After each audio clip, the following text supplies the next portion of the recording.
Hello, good afternoon. I'm Dr. A. Santosh Kumar, nephrologist consultant in Kamnani, LB Nagar. I'm also a transplant physician. So I am getting frequently calls from patients or relatives of the patients asking whether we are supposed to take vaccines. Are we at high risk of the vaccine-related side effects or not? So as a brief, I'll talk about who is supposed to take it, who is not supposed to take it, and that's just a general statement.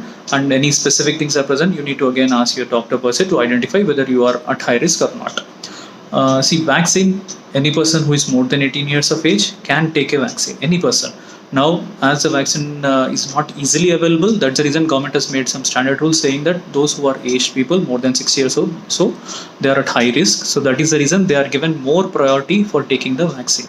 And let's say if a person is more than 45 years of age, if they are a diabetic, hypertensive, heart disease is there, liver problem, kidney problem, or recently treated lymphomas, once they have got treated or they are some sort of transplant recipient, in these individuals, whether to go ahead for or not, we have to again certify.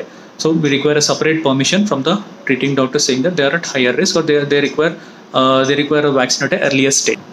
Now, the vaccine which you are taking, that is more important. That is, once you are taken, let's say there are two vaccines which are available now, Covishield and Covaxin.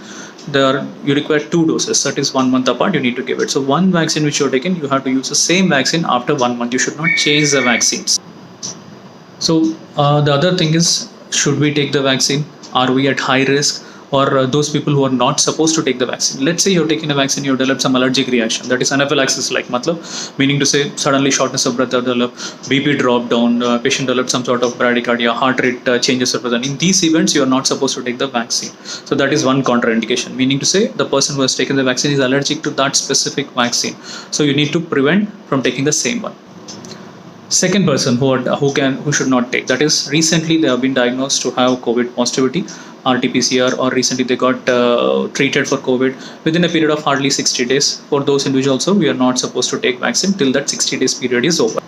And let's say some person was admitted recently for COVID or for any other condition wherein the patient is in the hospital relatively unwell because of some other condition. Let's say patient might have some sort of pneumonia which might not be related to COVID or could be related to kidney failure or liver problem or heart problem or any sort of infection for which he is admitted into the hospital. During that time, it is not indicated that we should go ahead. Or patients who got treated with COVID and they had received antibodies. In those individuals also, we are not supposed to take the vaccine immediately. Pregnant individuals or those who are lactating, who are recently planning pregnancy or they are doubtful about their pregnancy status, for those people or those women are also not supposed to take the vaccination.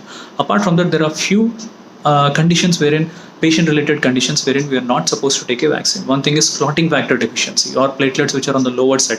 There are some diseases which might cause, apart from the infective causes, that might be autoimmune related diseases wherein the platelet count will be on the lower side. So those people should not take vaccine. Or if, let's say, patient has been on some sort of blood thinners, meaning to say some medicines are there which are responsible for causing the blood to become very soft or it won't clot easily. So anticoagulants are some of the medicines which the patient is taking. Those people also should again consult their doctor to find out whether they're supposed to take a vaccine or not.